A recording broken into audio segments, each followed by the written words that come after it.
Hey everyone, you are in the right place because today I'm gonna show you how to fix IP address unavailable on Android.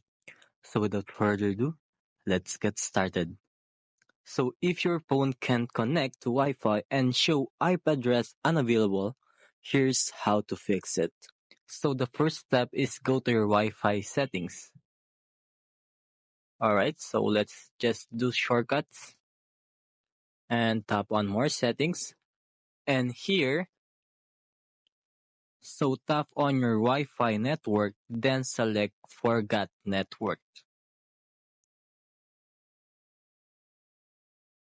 So now we're connect by entering the Wi-Fi password. Alright, so just like that. And connect again.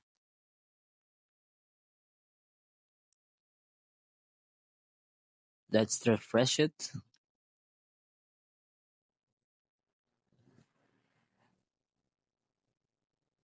And that's it. Now you know how to fix the IP address unavailable error on Android. So if you have any issues, let us know. Thanks for watching and take care.